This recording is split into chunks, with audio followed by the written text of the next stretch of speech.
The Disrupt Education vlog can be found on YouTube. To hear it in podcast form, search Disrupt Education on any of the following podcast platforms: Anchor, Apple Podcasts, Google Podcasts, Breaker, Castbox, Overcast, Radio Public, Pocket Cast, Spotify, or Stitcher.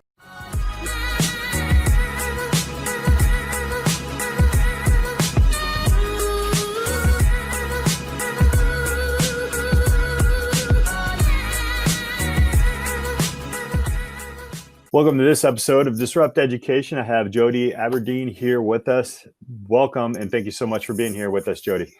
It's a pleasure, Peter. Thank you for having me. Absolutely. I'd love to have guests give kind of an introduction to who they are and what they do. So you have center stage on that. So my name's Jody Aberdeen. I am a professional ghostwriter and fiction author. And ghostwriting is where I make the money. And how it came about, what I do basically is this, right? If you are somebody who's looking to write a book, who needs some blogs written for you, but when you sit down to do it, you realize, I don't have time, I don't know how to do this, or frankly, I don't have the patience to do it myself, and I wish someone would do it for me, you hire me to do it for you. I'm that guy, by definition. And the idea why it's called ghostwriter is that I'm usually hidden from the project, so it works well if you're a big name politician, business leader, celebrity. That's why they tend to hire ghostwriters. If you've ever wondered how that two-term congressperson or that very busy reality TV star / CEO is able to write 4 books in a year while doing everything else, it's usually because they've hired somebody like me. So this profession came about as the result of many life experiences, of which my schooling was only a relatively small part. And it's, in terms of education and life learning, it's been really just what everything's been leading to for me in a strange and wonderful way. So let's dig into that a little bit. You have an interesting career path. We spoke before about it, and there wasn't like, hey, here's a ghostwriting bachelor's degree. What did your education path look like, and how did it kind of lead you through that windy path to where you are now? Oh, wow. Well, so I grew up in just outside of Toronto, Canada. And first I went to, public school like anybody else, but I think a key difference was we have in Canada, we're bilingual, English and French. And so I went into the French immersion stream of school, starting from kindergarten all the way to, the 8th grade, where your primary lessons and from everything in mathematics, science, even just, as well as just language and reading, is in French. So you have, being bilingual, I think, gives you, every kid should be fluent in a different language, I think, because it does change how you think. It does expand your ability to think beyond your own context, because language really shapes your perception of reality. And not that I knew any of this when I was 6 years old, of course, right? But it was something impactful. It really did shape that. But one of the consequences of that was I was bullied in that French immersion stream, to the point where by the 8th grade, I had no friends, and there were times where I couldn't go out to recess. I didn't even go to my 8th grade graduation ceremony either, because I was like, why am I saying goodbye to these kids? I hated them, right? Wow. So so because of the bullying, my parents transferred me to the regular stream, which is just regular high school, English language. And it was at that high school that I had a lot of different life experiences there. I realized I was proficient in writing and history more than I was in math. I mean, I knew that already, but I got to see that. I fell in love with somebody, a girl who would become my wife later on, and we'd have a lot of time before that. And strangely enough, I followed her to the university where I ended up studying later. But I had the experiences of being in the High School Musical, of at one point being on a robotics team, writing for we didn't have a student newsletter or anything, but I did some creative writing for different projects, and really got to be known, made some friends. I had again, going to this education path, right? I had decent grades in a fairly wide variety of classes. I was oh yeah, that's right. I can't believe I forgot this. I was one of the editors of that, and my final grades, oddly enough, that was my low grade for my final year, which it was a C because I started skipping class when I met this, right? So, high school, I think I'm grateful for the high school experience I had because it was very full. It was an interesting time there too, because it was a time when I started in the 9th grade. The high school we had pep rallies, we had cheerleaders, and people showed up for the football games. Can you hear me okay? I think we're lagging a bit. Yep. A little lag, but we're good. So, okay. Okay, perfect. Yeah. There was school spirit when I started in the 9th grade, and something happened in the community that by the time I finished, we'd had security cameras installed in the hallways and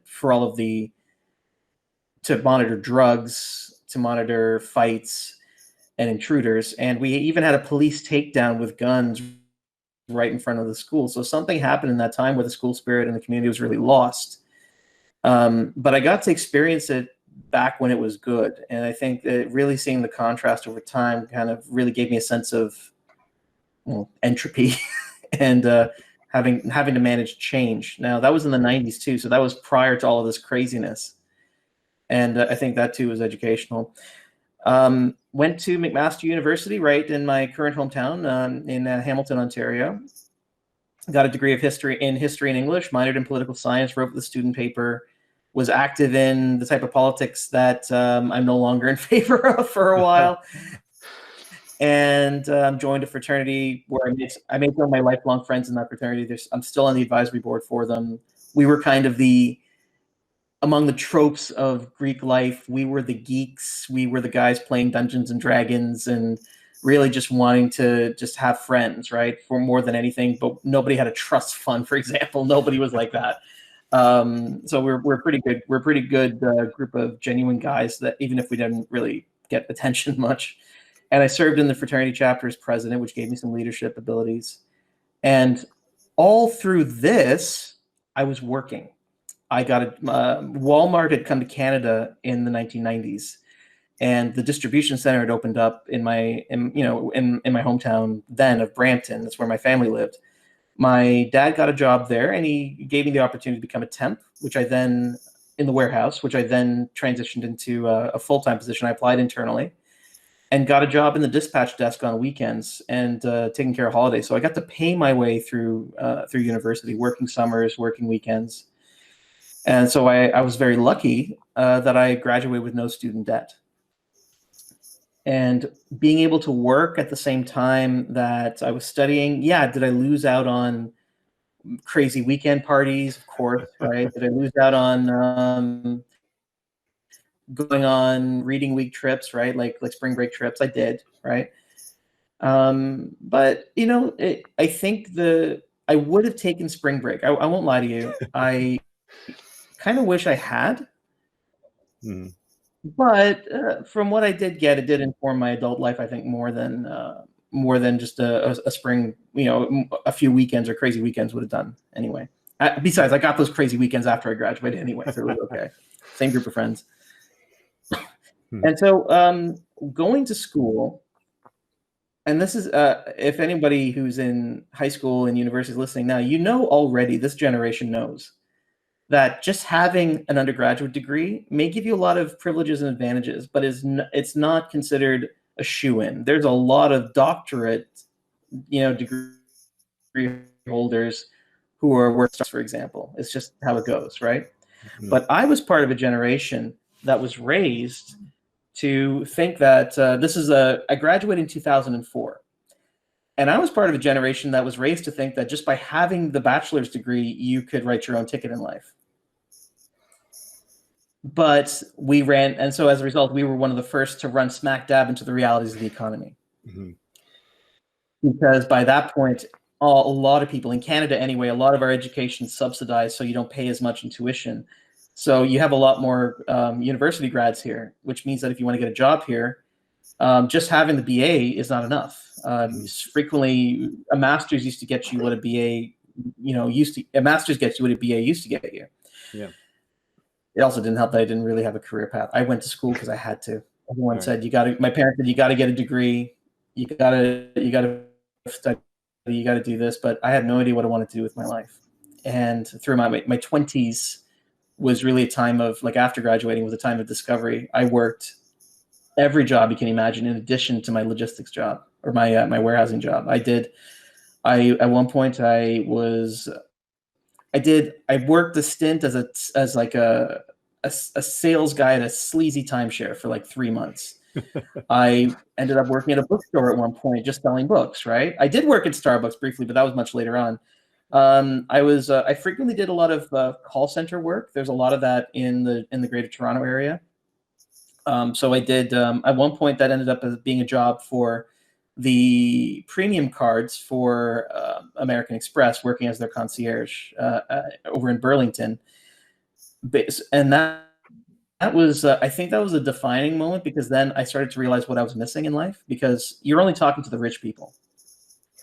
And you're arranging their flower deliveries, you're arranging their dates and restaurant reservations at like Michelin-starred places, and their trips to Greece and to Southeast Asia and to parts of Africa. You're arranging all these things for them as a concierge on the phone, as just part of and just by virtue of the fact that they have money to spend on these cards, right? They have that money. I once spent $20,000 charged to this one guy's card for one night out in Vegas.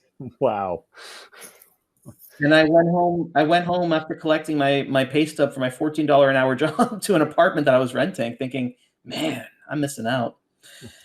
But all these experiences cumulatively were part of that effort to figure out what I wanted to do in life. So it was good. It gives you that dimension. I read somewhere that there's 4 elements as part of my training. I take a lot of freelancing courses to kind of better my business, right? Mm-hmm. One of them says that your superpower is defined as follows. So it's the skill that you're good at, right? The nominal skill that everyone nominally hires you for, right? So as a, you're great at writing, but what sets you apart as a writer is what happened to you in your life. So these can be personal traumas. These can be personal victories, the experiences that you've had that no one else has had, or that even many people have had, but that never experienced it quite like you. Your work experience, where you learned lateral skills that you could take with you from one place to another. So you get to have a cross-pollination of different ideas and different approaches. So it makes you more creative. And finally, just your own goals and dreams, where based on where you say you want to go, you're taking this action, that action, this, you're reading this book, you're talking to this person, you're in this community, and you combine all those together to get what's really your superpower, which means that when you hire me as your ghostwriter, you're getting something very unique versus what you would get hiring a different ghostwriter who's ostensibly doing the same work. And that really is the summary of what we're talking about. Is just a summary of education itself, a holistic view of it. I think one of the things that is very unique, and we've had that conversation a week ago talking about those 4 things, and I really like that. That's very, it is unique, and it is also something that is very transferable, even beyond the way that we look at education right now. I feel like you can almost build a school off of those 4 items. It doesn't, I don't think it has to be just a writer or somebody in your case where you're actually learning about people and also then telling the story. So there's a lot of empathy and other things in there, right? So, with that being said, how did you start to learn those 4 quadrants on your own and do the things that you are actually you took the first actionable steps to teaching yourself beyond the college degree? What did that look like? The learning process wasn't deliberate. It was really, this is the unfortunate thing I think I find. So part of my background is that at some point during all this, I was always driven by personal development, whether in the form of books or coaches or that whole self-help thing, even if I didn't know that's what it was called at the time. So I was reading that since I was a teenager, into those types of books like Self-Esteem Prophecy, Conversations with God, just Think and Grow Rich, How to Win Friends, Influence People. And that all kind of fed into it. So at one point I found myself in a lot of coaching programs where one of the interesting things that we learned was just how much of your life can't be planned. The learning is really just a series of, well, to some degree, everybody is throwing something on the wall to see what sticks and then retroactively calling that a technique. Right. And Right. then they say, well, here, I'm going to take this technique that worked for me, and I'm going to sell it to you, and we're going to project it forward into your own goals. And maybe it'll work and maybe it won't. So I thought of that when you just asked that question. My learning wasn't very deliberate, but what I did know was that something had to change. That's where it started. I was in debt. I was not where I wanted to be. At some point, my high school sweetheart and I, we split, we got divorced. And now it's like, well, now I always had this relationship in place and was figuring out my work. And now that I'm kind of close to figuring out my work, now that that's out of place. So it's like life kind of throws things at you. And when it became clear that if I'm going to have any type of life that I would be happy to live and to feel like I'm not losing out on experiences, I need to make some changes. And it was very intuitive how I came about that, combined with any teacher or mentor that I had at the time who could offer me some advice. And a lot of the times those teachers came in the form of books or movies, so a lot of the times in fictional characters. And that's, again, part of that whole lateral thinking of just drawing knowledge and drawing wisdom from different sources. I was listening to, I think his name is Bernie Siegel, Dr. Bernie Siegel, on another podcast a while ago, and he said that if you want the truth, read a fiction book. And it's because a lot of the times the authors have poured in a lot of their own experiences into it. So you can take some of their lessons as a metaphor, or as the word escapes me at this point, but it's like an analog of your own life, right? And what you can learn from there is why fiction writing is so good. It's why when I work with professional ghostwriters, not ghostwriters, but with clients who hire me as a ghostwriter, and they want to write the same templated self-help book that you've seen everywhere, right? I tell them, do you want to really stand out, or are you just looking for a stream of income, right? Something you could spin off into a course, or to get you some high-paying keynote gigs, because it'll do that if you know how to market it. But if you really want to stand out in your content, you got to tell your story. And I tell them, it's like, pick some anecdotes from your life that almost everybody can relate to. That's really, I was looking for, and the reason I say that they should do that is because that's what I was looking for. And I'm not alone. I mean, I know I'm not everybody, but I think there's a reason why, for example, so one of my jobs recently was in the nonprofit industry. I think you and I talked about it. I was a facilitator and job developer for a group that teaches youth with differing abilities who have barriers to employment how to find and keep jobs, right? Right. And we would have a movie every week. And I think there's a reason why something like The Pursuit of Happiness resonates so strongly with people who are hustling. All the kids had seen it, right? All the young people had seen it. And they were all too happy to see it again because they were out there trying to make money. A lot of them came from poverty. A lot of them they experienced bullying in school because of their disabilities. They really felt that, and on top of that, the unintended consequence of being cared for and receiving special help is that it can sometimes lead you to think that you're more helpless than you are, right? And so you have to balance these delicate things. And there's a reason why we look to inspirational stories, because we see ourselves in their struggles, right? And that's what I tell people. And so for me, that's what a lot of what I spent my time doing. So I was trying to tell myself, let me start again, actually. I was trying to tell a different story about my life. And being open to different ways of learning was key to that, not just relying on my degree. I want to touch on something too. So I'm an immigrant by technicality. Mm-hmm. What I mean by that is I was born in Trinidad and Tobago in the Caribbean, and my family migrated here when I was still a kid. I was still like 6 months old, just a baby. But I grew up here, so I have this strange complex of not quite belonging anywhere because, by virtue of my personality, I'm as Canadian as you can get. But my ancestry does technically mean that I'm in a different value system a lot of time growing up, and growing up in the British colonies anyway, the former British colonies, education and going to school and having that was very prestigious, and you needed to do that. So when I start telling my parents, for example, that I'm learning by going to a painting class, right? I'm learning business. Or I'm learning some mindset work by going to a painting class. They don't quite get it. When I tell them that I'm getting an exam, I'm writing a story, an inspirational biography for somebody who's also going to tell people how to get relationships, right? They think, okay, well, what qualifications does this have, right, in this class, right?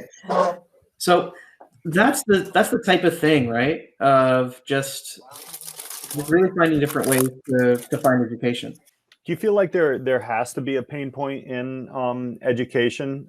There has to be, or is that optional? Have you seen some of the stories that you've written for these? I would imagine they're pretty successful. Anybody who didn't have a pain point when it became a big pivot / learning moment in their life? Honestly, no. I want to be able to say that you're going to be happy, that nothing bad is going to happen to you, and you're going to make a conscious decision to change your life anyway.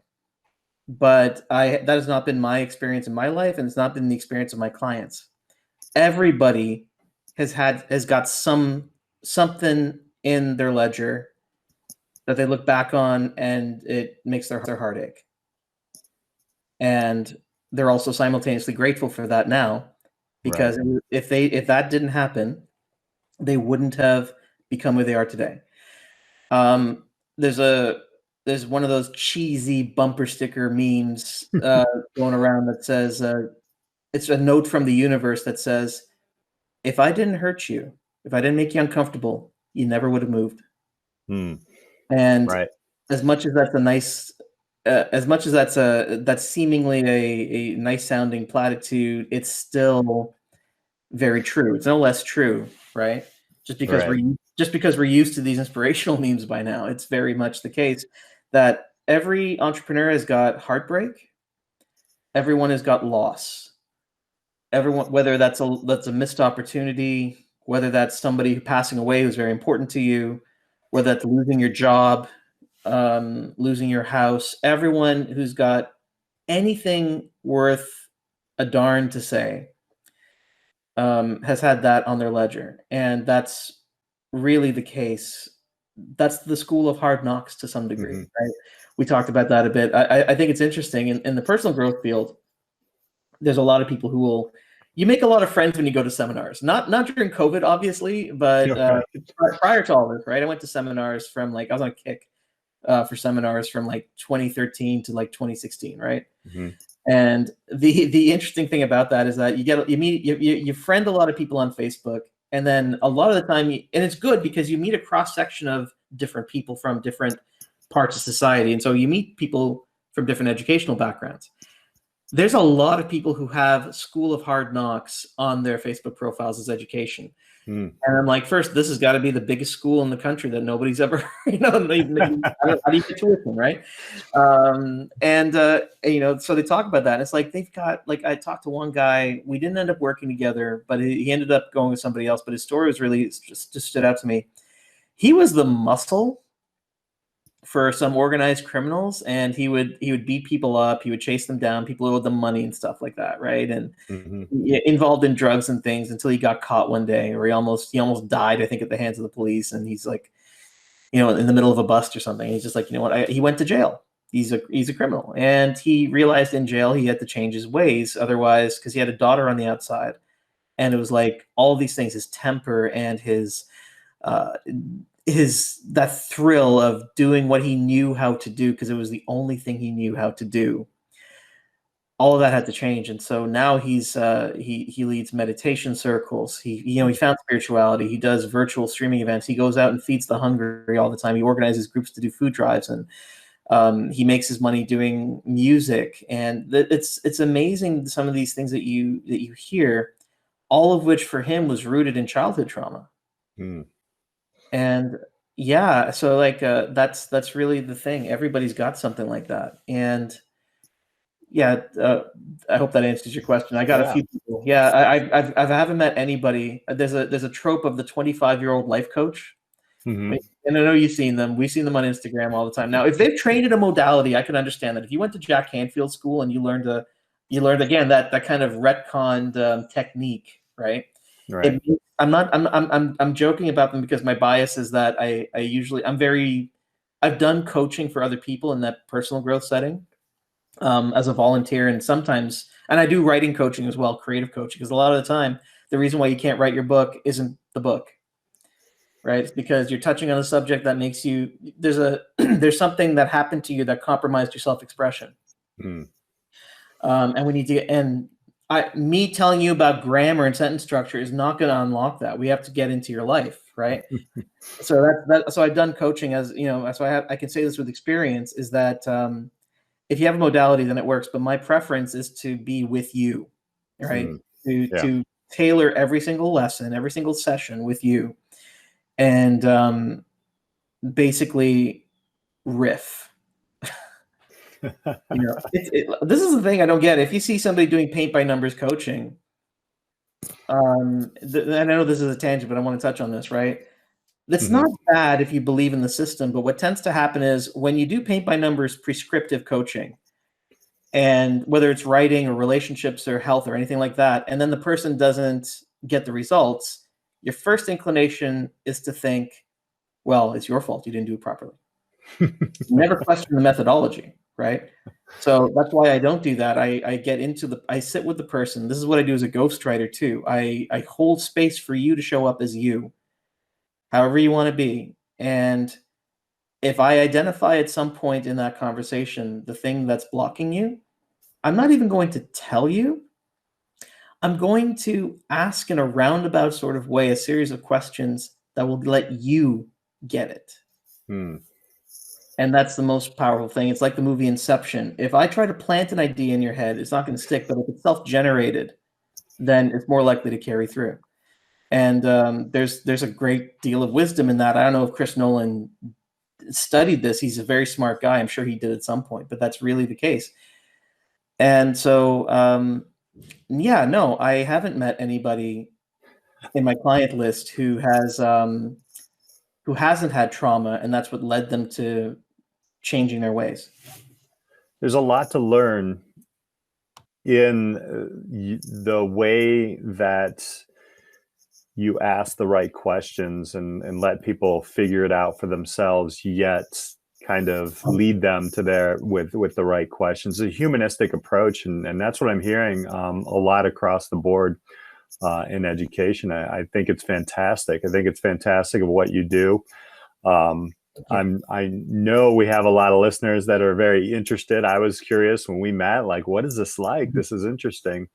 My final question before I share your all your connect and where people can find you is if you could go back, or if you see a 15, 16, 17-year-old person who is a creative and a creative writer. I know many creative writers in the secondary education system. And what would you tell them? Because a lot of them are lost. They're like, I just like to creatively output my own stuff, but there's not really a good link in their mind to a profession or something that they can go further with that. So the question is, what would you tell a creative writer who's 15, 16, 17 years old?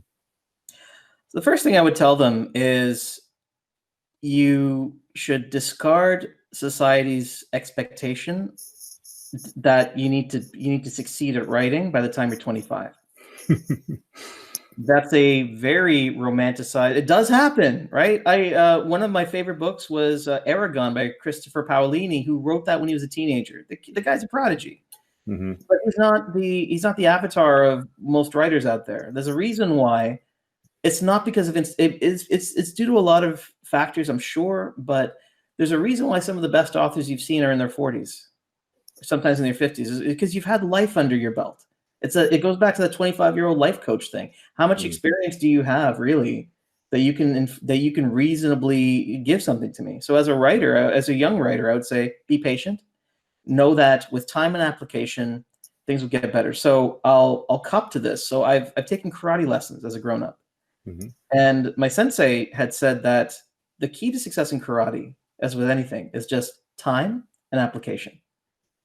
He likens it to his metaphor that he used was the Shawshank Redemption, where Tim Robbins got out after 20 years by simply, because he's a geologist, he understands that in order to dig his way out of a prison, he doesn't need to get out of there right away, but all he needs is application, digging a little bit every day, and time, which he had all the time in the world being locked up in Shawshank. And the same thing with writing. So know that your skill is only going to get better if you keep writing. That's the first thing. Second thing, in terms of your career track, if you want something more pragmatic, and now understand that an industrial society tends to devalue what you do because you're not making things. You're not building computers. You're not healing the sick in a hospital. You're not a lawyer, helping to defend people or to prosecute cases. You're not a police officer. You're not in the military. It tends to diminish what you do because it's creative, and we have that image of beatniks or, just the deadbeat writer kind of perpetually behind on their rent, working as a barista, right? And those do exist too. Because they don't appreciate your ability to communicate, you may think that you don't have something worth doing, but understand this. There is a tech CEO right now who has probably made like millions of dollars off of some new app that he or she did, right? But they can't string together 3 sentences to talk about it in a way that is communicable to the general public. So you need to talk to them. They need somebody like you. So the key is to not look to other writers. Obviously, look to them if you want to learn, mentor with a few of them, right? But try not to make the mistake of thinking that you need to be in the writing quote industry. Talk to people in different industries who may not be able to do what you do. Like there's people who can do math. For me, amaze me. Right. I think I would be diagnosed with a math disorder, like a math disability today, if I was in school today. I have a block. And math people say that it's absolutely amazing when I do something as simple as post some reflection piece on Instagram. I can never come up with those words. And so understand that there's somebody out there who values what you do, even if your parents don't, even if your teachers are trying to push you to an academic track or think that you need to go into the trades. If you're a writer and this is what you want to do, what you do is valuable to somebody else in the marketplace. And in terms of getting an education for that, I would say right now is a good time for you to volunteer your writing. Build your portfolio early. Go write for the student paper.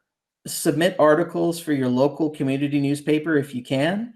Blog right now. I'm not just talking reflection pieces, although that's good practice. Find some business that needs where you're reading this website and thinking, God, that's not really written very well, and offer to write for them. Get practice. And here's the other thing, get hurt, get rejected. It sucks. I'm not going to sugarcoat it and tell you that you're going to like it. I'm 40 years old. If I pitch and I've written for some local publications, when I pitch something that I really care about and they turn me down, it sucks if my heart's in it. But heartbreak is part of the process, and it's going to suck when you go through it. Surround yourself with people who can pick you up and say, yeah, that was awful. Come on, let's go get a drink. Right.